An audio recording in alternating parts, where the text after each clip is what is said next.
Hello and welcome back students. आज हम जो टॉपिक ले रहे हैं उसका नाम है प्रेपोजिशंस। अब सबसे पहले तो क्योंकि अपने सिलेबस में प्रोनंसिएशन का भी एक टॉपिक है और उस प्रोनंसिएशन में हम ये देखेंगे कि किसी वर्ड का प्रोनंसिएशन कैसे होता है, उसको सिलेबल्स में कैसे ब्रेक किया जाता है और उसका क्या फोनेटिक सिंबल होता है, प्लस वर्ड स्ट्रेस भी अपने सिलेबस में है तो वो भी अपन देखेंगे। इसीलिए मैं इस वर्ड को आपको इस तरह से बोल के बता रहा हूँ कि ये है प्रेपोजिशन।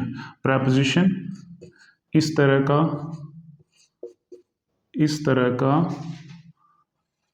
प्रेपोजिशन, ऐसा इसका ब्रेकडाउन है। ये इसका फोनेटिक सिंबल है। यहाँ पर इसकी प्राइमरी स्ट्रेस लगेगा और यहाँ इसका प्रेपोजिशन, यहाँ इसका सेकेंडरी स्ट्रेस लगेगा और इसको प्रेपोजिशन बोलते हैं, ना कि प्रीपोजिशन। प्रेपोजिशन, ये प्रेपोजिशन है। तो प्रेपोजिशन हमारा टॉपिक है और आपको पता होगा कि ये काफ़ी लंबा चौड़ा टॉपिक है। काफ़ी सारे प्रेपोजिशंस है जो टाइम बताते हैं, प्लेस बताते हैं, लोकेशन बताते हैं, डायरेक्शन बताते हैं, अलग अलग चीज़ें बताते हैं। बहुत सारे प्रेपोजिशंस हैं।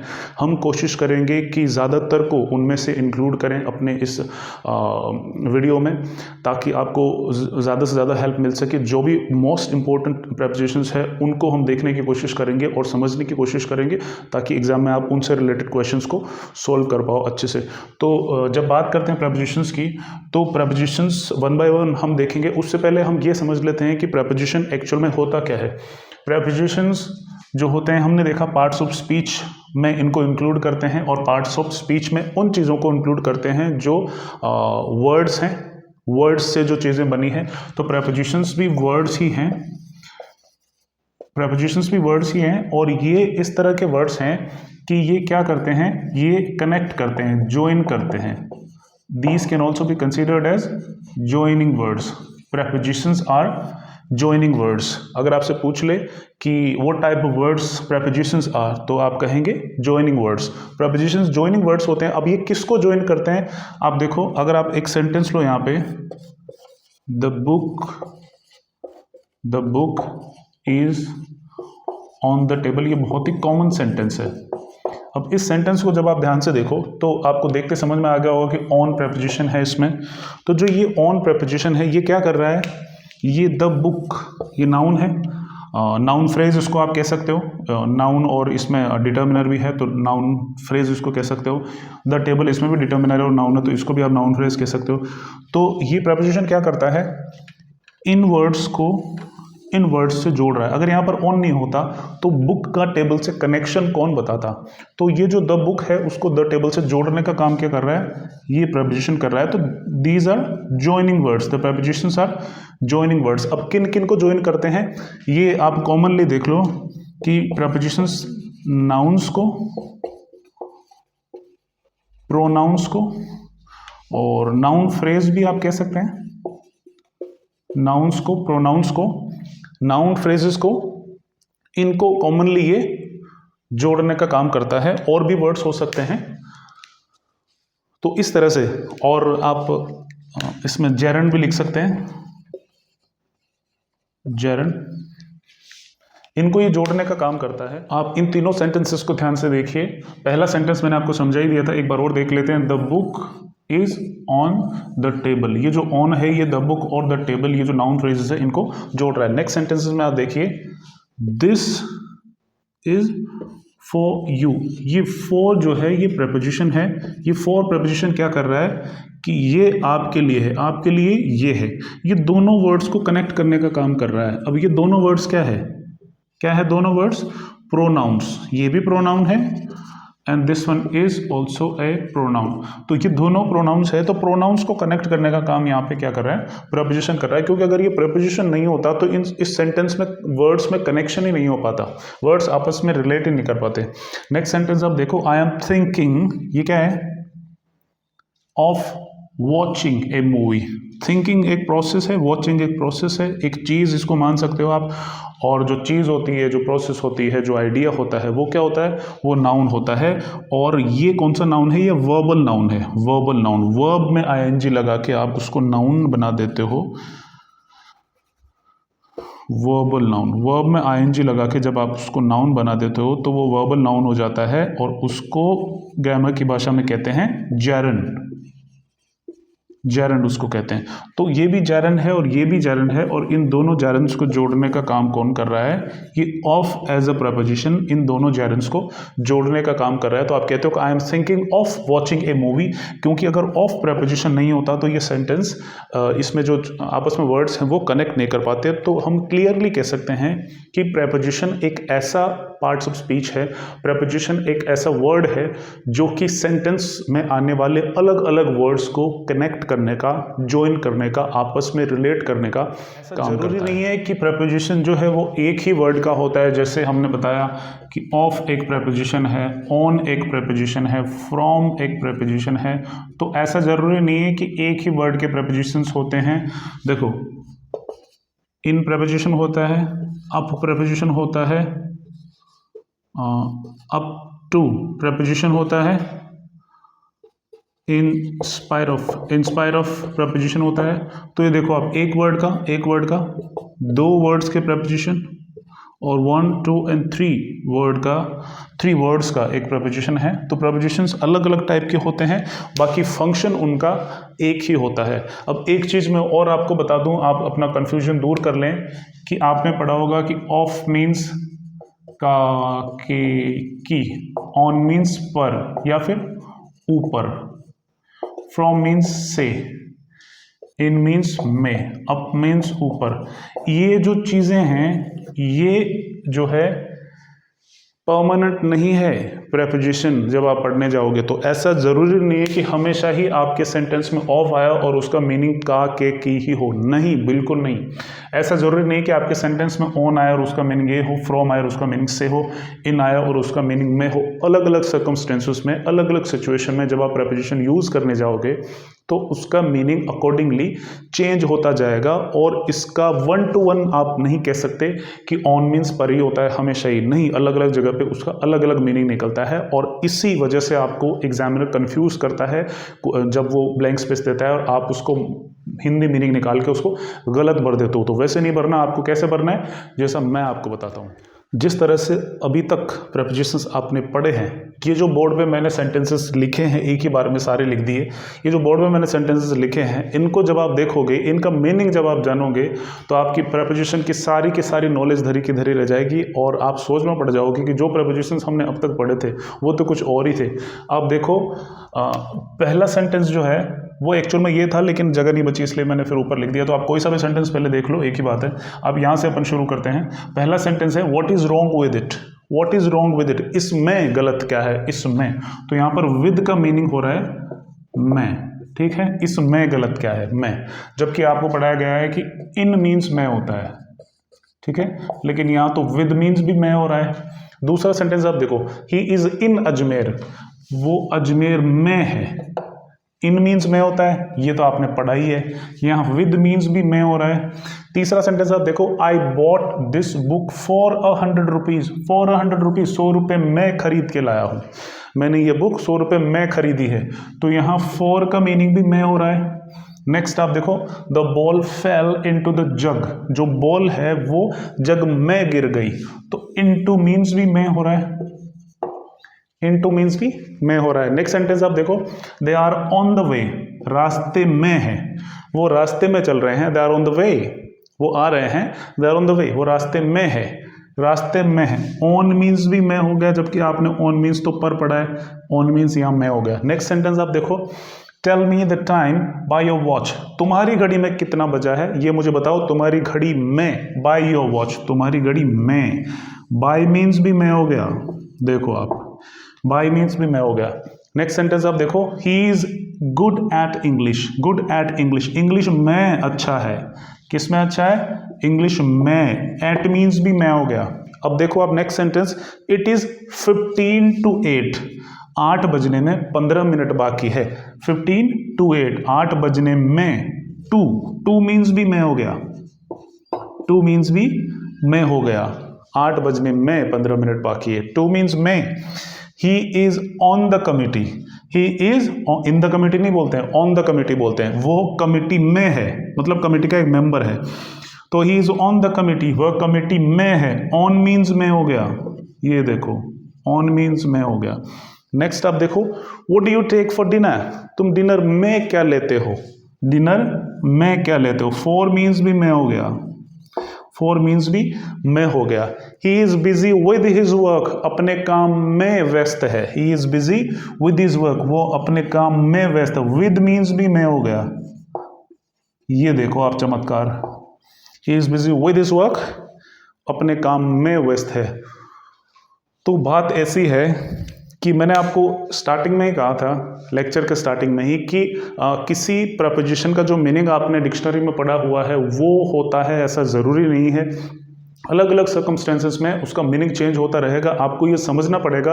और एग्ज़ाम के पॉइंट ऑफ व्यू से अगर मैं बात करूं तो कुछ यूजेस ऐसे हैं, ऐसे टिपिकल यूजेस हैं, स्पेशल यूजेस जिनको आप कह सकते हो, वो ही मैं आपको बताऊंगा। मैं आपको जो है कॉमन यूजेस में नहीं बताऊंगा, अवॉइड करूंगा, क्योंकि वो एग्जामिनर पूछता भी नहीं है। एग्जामिनर पूछता है अलग टाइप का यूज, जैसे कि what is wrong with it, इस तरह के जो में का मीनिंग हो रहा है, और आपसे पूछते हैं कि ही इज़ ऑन द कमिटी।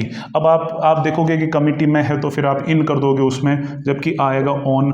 तो ये एक आपने सीख लिया, तो यही परमानेंट है। जब वो पेपर में आएगा तो इस तरह का सेंटेंस आप ऑन कर दोगे उसमें, जब आप सीख जाओगे तो। और तभी मैं कह रहा हूँ कि इस तरह के स्पेशल यूजेस ही अपन पढ़ेंगे, और इन्हीं में से एग्जामिनर आपको डायरेक्टली क्वेश्चन पूछता है।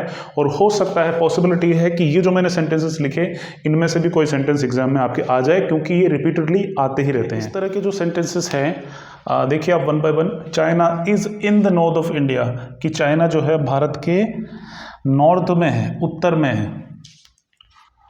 China is in the north of India, तो ये सेंटेंस सही है या गलत है। फिर नेक्स्ट सेंटेंस आप देखो, Rajasthan is in the west of India, Rajasthan Bharat के वेस्ट में है। इन दोनों में से कौन सा सेंटेंस सही है, कौन सा गलत है।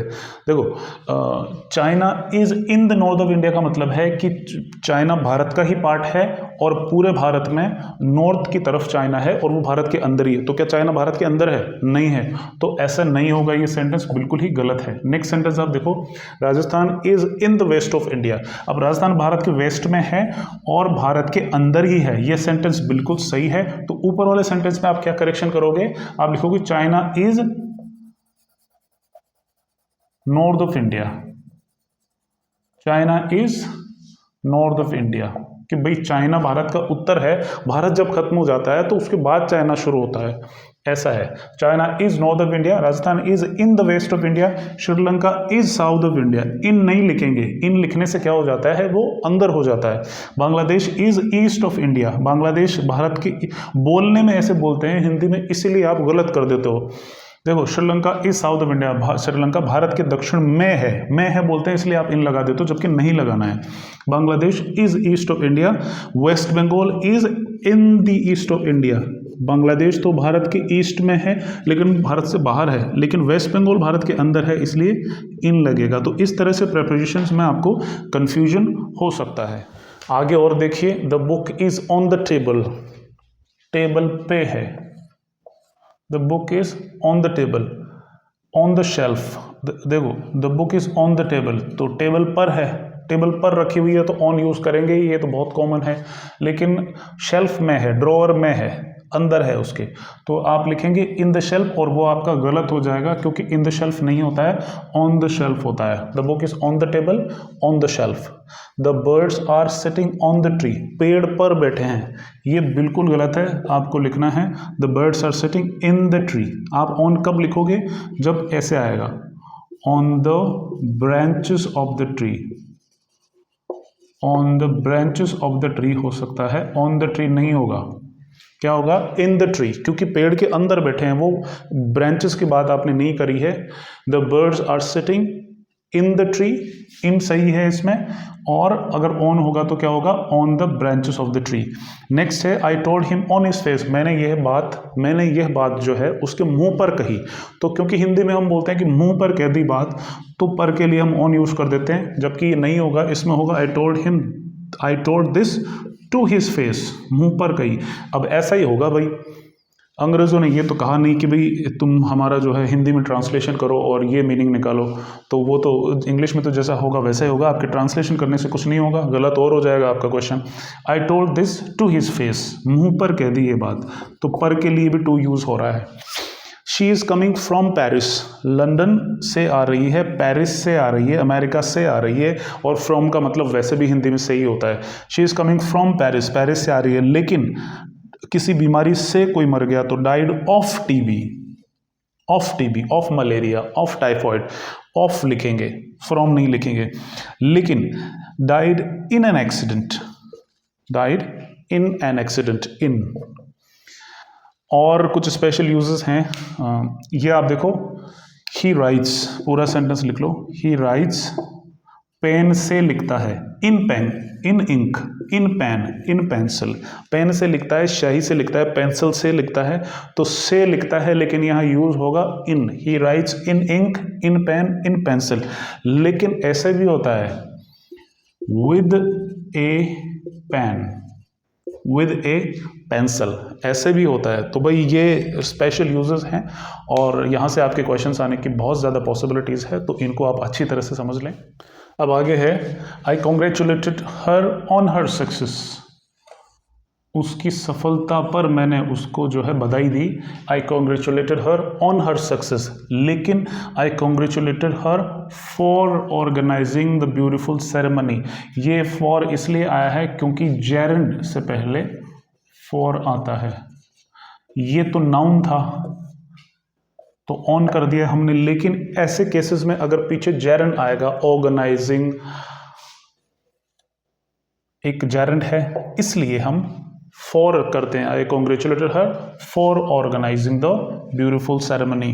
नेक्स्ट देखो, they were sitting in the shade of a tree, in the shade of a tree, लेकिन under a tree, in the shade of a tree, लेकिन क्या होगा, अंडर अ ट्री, पेड़ के नीचे बैठे हैं। She married a British boy, she married a British boy, नीचे वाला सेंटेंस देखो, she got married to a British boy, तो इस केस में तो she got married to a British boy, लेकिन अगर डायरेक्टली मैरिड है, she married a British boy, कोई भी प्रपोजिशन नहीं होगा। She married a British boy, she got married to a British boy, and she was married to a British boy, ऐसा कैसे हो जाएगा? अगर शी गॉट मैरिड है या शी वॉज मैरिड है तो टू हो जाएगा, और सीधे ही शी मैरिड है तो she married a British boy, ये नहीं होगा प्रपोजिशन। तो वैसे के वैसे ही नीचे देखो, ही मैरिड ऑफ हिज डॉटर, उसने अपनी बेटी की शादी करवाई। अब अलग अलग केसेस में प्रपोजिशंस अलग अलग होते हैं, ये आपको याद करना। He married of his daughter, इस तरह से होता है कि she is playing, she is playing on the guitar नहीं होता है, she is playing the guitar, she is playing the guitar, लेकिन she is playing the guitar, but अगर आप ऐसे लिखते हो, she is playing a beautiful tune on the guitar, अब होगा she is playing the guitar and she is playing a beautiful tune on the guitar, इस तरह से होगा। Now see, I pity you, I pity you, I took pity on you. अब क्या फ़र्क है? ये जो है यहाँ पर वर्ब है, सब्जेक्ट वर्ब ऑब्जेक्ट, ये यहाँ पर वर्ब है, तो जब ये वर्ब होती है तो अपने बाद में प्रपोजिशन नहीं लेती है, लेकिन जब ये नाउन होती है, आई टुक पिटी, सब्जेक्ट वर्ब, और ये जो है यहाँ पर नाउन है, तो जब ये वर्ब होती है तो अपने बाद प्रपोजिशन नहीं लेती है, लेकिन जब ये नाउन होती है तो अपने बाद प्रपोजिशन लेती है। ये फ़र्क है। I pity you, I took pity on you. He did not answer my question, कोई प्रपोजिशन नहीं लगेगा। He did not answer my question, लेकिन he did not reply to, reply अपने बाद टू लेता है, reply to my letter. He did not reply to my letter. This is not the answer to my question. He did not, अब ये ऐसे ही होगा, इसका कुछ नहीं कर सकते, आपको सीखना ही पड़ेगा। He did not answer my question. He did not reply to my letter. This is not the answer to my question. Next देखो, they entered the room, कोई भी प्रपोजिशन नहीं लगाएंगे, लेकिन they came into the room preposition लगाएंगे। They entered the room, they came into the room, इस तरह से प्रपोजिशन आप लगाओगे। देखो, he stressed the value of discipline in life, कोई भी प्रपोजिशन नहीं लगेगा क्योंकि ये वर्ब है। जैसे अभी अभी अभी मैंने आपको बताया था कि आई पिटी यू, कोई प्रपोजिशन नहीं लगेगा क्योंकि वर्ब है। And I took pity on somebody, तो प्रपोजिशन लगेगा क्योंकि ये पिटी जो है ये नाउन है। इसी तरह से ये वाले जो वर्ड्स हैं स्ट्रेस और एम्फेसिस, ये जब वर्ब होते हैं तो ये अपने बाद में प्रपोजिशन नहीं लेते हैं, और when they work as a noun in the sentence they actually take prepositions after them. He put stress on the value of discipline in life, ठीक है। He emphasised the value of discipline in life, लेकिन he laid emphasis on the value of discipline in life. इस तरह से होता है। तो जब वर्ब होती है तब तो प्रपोजिशन नहीं लेती है, लेकिन जब ये नाउन होती है तो प्रपोजिशन लेती है। अब ये आपको समझ में आएगा होगा कि सब्जेक्ट है, प्रोनाउन एज ए सब्जेक्ट काम कर रहा है, ये वर्ब है, ये मेन वर्ब है, और एम्फोसिस जो है ये नाउन है। तो जब नाउन होती है तब प्रपोजिशन लेती है। अभी अभी जो आपने देखे थे कि he entered the room, he entered the room, कोई प्रपोजिशन नहीं लगाएंगे, लेकिन he came into the room preposition लगाएंगे। He entered the room, he came into the room. वैसे ही कुछ और आप इसमें ऐड कर लो कि सडनली वो लोग बात कर रहे थे और बात करते करते वो झगड़ा करने लगे, तो they suddenly they entered into A hot exchange, तनातनी हो गई, गर्मा गर्मी हो गई, झगड़ा हो गया। They entered into a hot exchange. और ठीक ऐसे ही entered the room, he came into the room, कोई प्रपोजिशन नहीं, into preposition, they entered into A hot exchange. और आप कह सकते हैं कि द एंट्री, ये छोटा हो जाएगा, the entry to the function is by pass. Pass आपके पास है तो आप जा सकते हो फंक्शन के अंदर, तो the entry to the function, ये प्रपोजिशन लग गया, और इस केस में प्रपोजिशन नहीं लगेगा। The committee consists of 10 members, the committee consists अपने बाद में प्रपोजिशन लेता है, कंसिस्ट्स ऑफ 10 मेंबर्स, लेकिन कंप्राइजेस अपने बाद में प्रपोजिशन नहीं लेता है। तो कमिटी, बार बार कमिटी आ रहा है तो कमिटी की स्पेलिंग भी आप देख लीजिए, हो सकता है आपसे यही पूछ ले कि what is the correct spelling of committee, COMMITTEE। वैसे सिलेबस में तो नहीं दे रखा कि आपको स्पेलिंग करेक्शन पूछे, लेकिन हो सकता है कि पूछ ले, तो आप ये भी ध्यान दे लीजिए क्योंकि ये थोड़ी टिपिकल है। MMITTEE, the committee consists of 10 members, लेकिन कंप्राइजेस 10 मेंबर्स, कोई प्रपोजिशन नहीं लगेगा। ही रीच्ड द स्टेशन, कोई प्रपोजिशन नहीं लगेगा, लेकिन ही अराइव्ड एट द स्टेशन।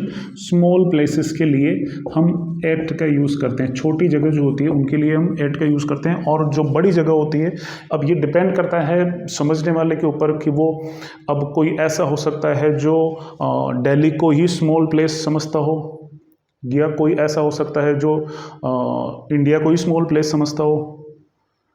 वो कुछ लोग कहते हैं कि मुंबई के बाहर सब गांव है, मुंबई शहर है और बाकी सब गांव है। अब हम तो जयपुर को भी शहर मानते हैं, अब वो नहीं मानते, अलग अलग लोगों की अलग अलग राय है। तो आदमी ऐसा भी हो सकता है कि उसने ज़िंदगी में कभी रेलवे स्टेशन देखा ही नहीं हो, वो पहली बार ही रेलवे स्टेशन गया हो, तो उसको लगे कि अच्छा रेलवे स्टेशन भी एक बहुत बड़ी जगह है, तो वो उसके लिए भी इन यूज़ कर ले कि मैं खो गया रेलवे स्टेशन पर, तो वो उसके लिए इन यूज़ कर ले।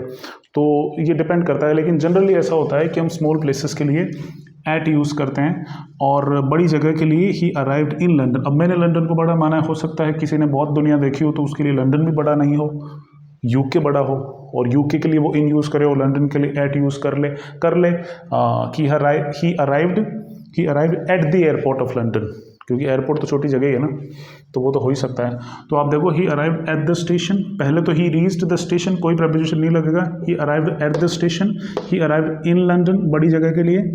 ही मेड द स्टेशन, अब ये इसका मतलब ये नहीं कि ही मेड द स्टेशन, उसने स्टेशन बनाया है, कंस्ट्रक्शन किया है। ये बनाने वाला मैड नहीं है कि भाई मेक का पास्ट फॉर्म मेड है, ये मेड द स्टेशन मतलब पहुंचने वाला है made, he met the station, वो स्टेशन पहुंच गया है। इसी बात को अगर अपन दूसरे तरीके से कहेंगे तो he got to the station, इसमें प्रेपोजिशन लगेगा to. He met the station, कोई प्रेपोजिशन नहीं लगेगा, but he got to the station, ये टू प्रेपोजिशन लेगा अपने बाद में। प्रेपोजिशन के केसेस में इसी तरह से होता है और काफ़ी लोग इसमें गलतियाँ करते हैं, आपको नहीं करनी है। अब पहले आप जो ब्लैक इंक में लिखे हुए वो सेंटेंसेस देख लीजिए, ब्लू वाले बाद में देखेंगे। He is blind in one eye, एक आँख से अंधा है, से एक आंख से अंधा है, इन यूज करते हैं। He is blind in one eye, he is blind to my faults, मेरी गलतियों के प्रति अंधा है, नज़रअंदाज कर देता है मेरी गलतियों को। तो he is blind in one eye, he is blind to my faults. आप क्या करते हो, you complain to somebody and you complain against somebody. भाई आप कंप्लेंट करते हो किसी को और किसी के अगेंस्ट। तो जब आप किसी को कंप्लेन करते हो तो you complain to somebody. I complained to the minister साहब, I complain to the minister साहब अगेंस्ट द पटवारी, और जो भी आप बोलना चाहो किसी आदमी का नाम, तो you complain to somebody against somebody. और आप देखो, I talked to him and I had a talk with him, I talked to him, I had a talk with him. ये वाला टॉक जो है ये वर्ब है और ये वाला जो टॉक है ये नाउन है। तो I talked to him, I had a talk with him. अब आप देखो ब्लू वाले sentences, he was born to poor parents या ऑफ पुअर पेरेंट्स, दोनों ही सही है। He was born to poor parents, भाई गरीब माँ बापों के पैदा हुआ है, तो he was born to poor parents और he was born of poor parents. Next देखो, he threw the ball at me, he threw the ball at me. At का यूज़ करते हैं जब रॉन्ग इंटेंशन से उसने बॉल आपकी तरफ फेंकी है, मारने के इरादे से, रॉन्ग इंटेंशन से उसने फेंकी है, तो he threw the ball at me. वैसे टू मी भी बोल सकते थे, he threw the ball to me, मेरी तरफ फेंकी, ऐसे कैच करवाने के, कैच पकड़ाने के हिसाब से। लेकिन बोलता है कि he threw the ball at me, तो वो गलत इंटेंशन से, मारने के हिसाब से उसने फेंकी है। I am angry with you and I am angry at your behaviour. You are angry with somebody or you are angry at somebody's behavior, at the behavior of somebody. तो I am angry with her and I am angry at her behavior. इस तरह से अलग अलग prepositions का use आप करते हो। Now look at these special sentences. He is in the room, he is in the room. ये आप place बता रहे हो, he is in the room। वैसे कि वैसे ये सेंटेंस है he came in the room।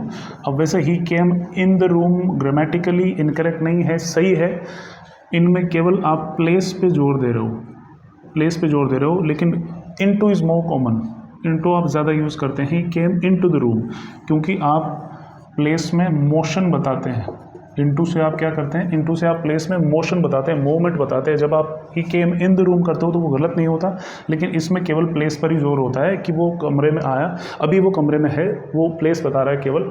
लेकिन इंटू जब आप यूज़ करते हो तो आप बताना चाहते हो कि he was outside before and then he came into the room. आप जो मूवमेंट हुआ है बाहर से अंदर आने का, उस पर ज़्यादा फोकस कर रहे हो, इसलिए आप इंटू यूज़ कर रहे हो। He died in debt, debt कर्जे में मरा है, डेट इसका प्रोनाउंसिएशन है debt. He died in debt. He died in January, time बता रहा है। अच्छा, ये स्टेट बता रहा है, मेंटल एटीट्यूड इसको आप कह सकते हो, मेंटल एटीट्यूड बता रहा है ये। He died in debt, he died in January, तो ये टाइम बता रहा है। तो इस तरह से प्रेपोजिशंस अलग अलग चीज़ें बताती है। He is on the Indian Express, Indian Express अखबार की जो पूरी टीम है उसमें है he is on the Indian Express, और वैसे he is on the selection committee, selection committee में है। अब आप देखिए, the basket was on her head, the basket was on her head, सर पे है, सर के ऊपर रखी हुई है। The cat sprang on the table, the cat sprang on the table में अगर आप ऑन यूज़ करते हो तो गलत नहीं है, वैसे ऑन टू ज़्यादा कॉमन है, जैसे उस सेंटेंस में इन और इन टू था, रूम वाले में ऑन टू ज़्यादा कॉमन है। जैसे ही आपने ये पढ़ा है कि जैसे ही स्प्रिंग आता है तो आप ऑन टू कर दोगे, क्योंकि स्प्रिंग में क्या हो रहा है, मूवमेंट हो रहा है, और ऑन टू जो प्रेपोजिशन है वो एक्चुअल में मूवमेंट बताती है, मूवमेंट शो करती है। और आप मूवमेंट पे अगर फोकस कर रहे हो तो आप ऑन टू यूज़ करो, बाकी ऑन अगर है तो वो गलत नहीं है। ऑन में केवल और केवल प्लेस पे फोकस हो रहा है कि वो अभी जो बिल्ली है वो आके गिरी है उसके ऊपर और उसी के ऊपर है, उसी के ऊपर बैठी है, जगह बता रहा है केवल, और ऑन टू में मोशन बता रहा है। वैसे तो आप